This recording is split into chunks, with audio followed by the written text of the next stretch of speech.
Pinag-uusapan nila, kahit na i-deny nila, pinag-uusapan ng members of the House of Representatives. Kasi meron pa naman kaming mga kaibigan dyan sa loob na hindi lang nagsasalita dahil takot daw sila. So sinasabi nila, it's openly discussed yung impeachment. How is it progressing, ma'am? Naku, hindi ko alam sa kanila. Basta kami, inaantay lang namin ang kanilang gagawin dahil expected na yon na gagawin nila. Kasi ano ba ang gusto nilang gawin? Gusto nilang pabagsakin ang pamilya Duterte sa politika. At hindi lang siguro politika, sa personal din. Dahil sinama nga nila yung asawa ko, di ba? He's a private individual, pero sinama nila sa harassment nila. Example lang, kung ano yung, kumbaga, playbook. Doon kay President Rodrigo Duterte, nakikita nyo, di ba, merong quad committee ng House of Representatives na iniimbestigahan yung kanyang mga desisyon noong siya ay Pangulo pa. Tapos, meron tayong ICC na complaint against sa kanya. Tapos, merong plunder cases na final against President Duterte. Tapos, doon tayo papunta sa akin. Hinahabol-habol nila yung confidential funds. In fact, nung sinabi ko, to express goodwill, sabi ko, at saka para hindi na tayo magkagulo, o sige na, we'll shoot blind sa projects namin. Huwag na natin gamitan ng confidential funds. Pwede pa rin naman yan, pero mas mahirap. Kasi you cannot purchase information, you cannot give rewards. Hindi mo mamahahanap kung ano yung tinatarget mo sa security issues and peace and order.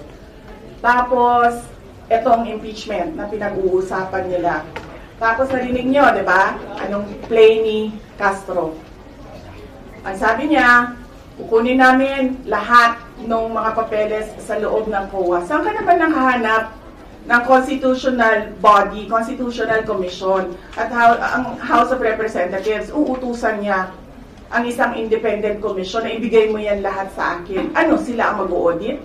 Hindi pa nga tapos yung audit. Pero alam na natin, nahahabulin nila dyan ang paninira nila sa akin. Tapos, pumunta tayo doon sa aking kapatid at sa aking asawa. Pinailan nila ng drug smuggling cases. Based on based on name dropping, based on chismis, based on hearsay. So nakikita ninyo yung gusto nilang mangyari. They want to project the family as corrupt, as criminals, as walang kwentang mga tao, kundi para sa pansarili lang nila. And bakit pa? Bakit? And all because, sinabi ko na dati, we are a threat to the perpetuation in power of people na interesado maging, sabihin na natin Prime Minister, kung matuloy yung niluluto nilang chacha o President, kung hindi maluto yung chacha nila. Are you in any way bothered by the alleged impeachment moves po sa House, ma'am? Hindi. Hindi, I'm not at all bothered. I am bothered na gusto nila i-frustrate ang pinili ng mga tao na maging Vice President, all because of power and politics. Pero kung ako lang, ulitin ko lang unang-una, hindi ko gusto tumakbong President. Di ba nga, kaya nung tinanong ako ng magkapatid na Marcos, ni BBM at ni Senator Amy, kung tatakbo ako, diretso ko sinabi, January of 2021, sabi ko sa inyong lahat, hindi ako tatakbong Pangulo. Totoo yun. Tapos, hindi ako tatakbong Vice President. Kasi hindi naman napag-usapan yon before the deadline of filing of candidacy. Hindi napag-usapan ang pagiging Vice Presidente. Kaya, tumakbo akong mayor. Kasi ano bang pangarap ko sa buhay? Maka 3 consecutive terms na mayor ng Davao City. Yun yung pangarap ko. Tapos, Pagkatapos ng filing of candidacy, lumapit na sa akin yung magkapatid na Marcos.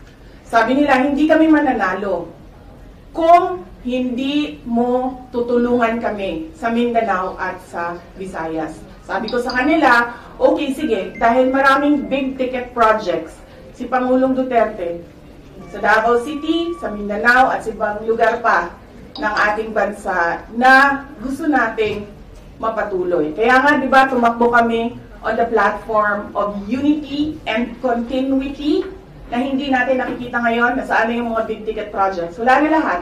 Unappropriated. So, pagpaalisin nila ako dito, or impeach nila ako, hindi kawalan sa akin ang posisyon na Vice President. In the first place, hindi ko naman gusto tumakbong Presidente. Hindi ko gusto tumakbong Vice President. Tumakbo lang ako dahil kailangan mapatuloy yung development projects sa Mindanao, sa Visayas, at sa Luzon.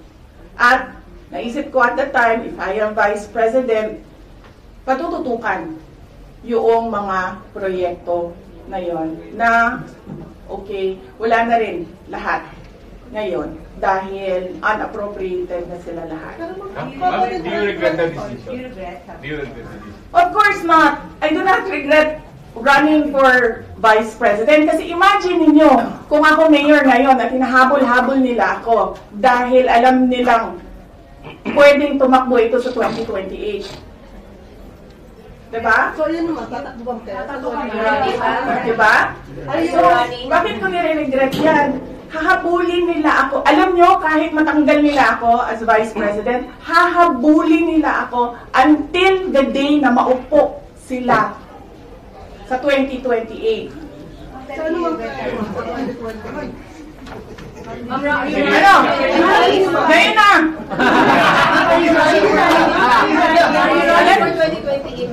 Mahirap sagutin ang 2028 kasi imagine niyo, pagbaba ko dito, nahulog ako doon sa hagdanan.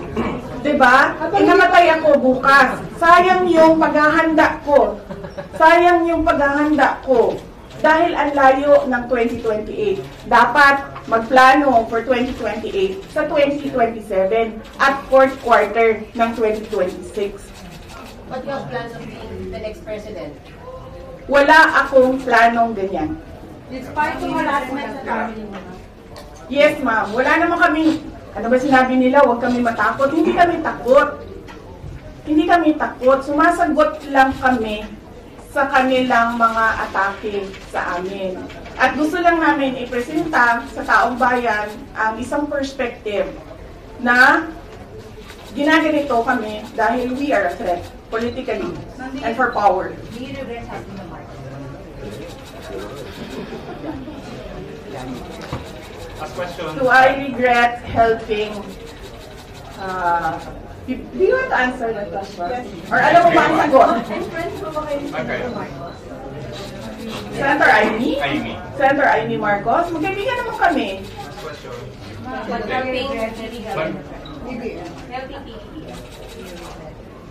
Kasi ganito yun, sabi ko nga kanina eh. Inisip ko na yan eh. Sinabi ko kanina eh. Kung hindi naman ako tumakbong Vice President, Mayor ako, hahabulin pa rin ako eh. Hindi nga natin alam kung sinong mananalo nun eh. Kung hindi ako tumakbong Vice President, hindi siya ang President, so likely yung isa ang President. Eh lalo na yun. Kita nyo nga doon, di ba?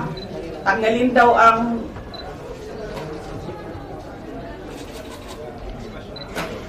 ano?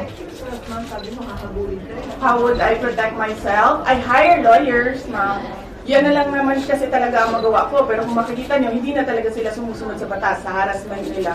So, tatanggapin kung ano yung darating. Kaya sara-sara. Sabi po ni Senator Bato, may mga members ng House na oportunista and principal dahil after previously praising the Duterte administration, ngayon bigla naging critics. Do you share his belief na gano'n?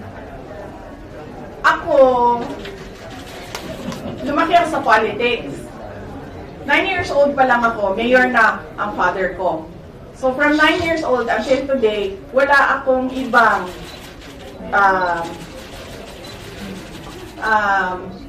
ano ba tawag dyan? Wala akong ibang universe kundi pag-aaral, nung ako'y nag-aaral pa, politika, nung natapos na ako nag-aral.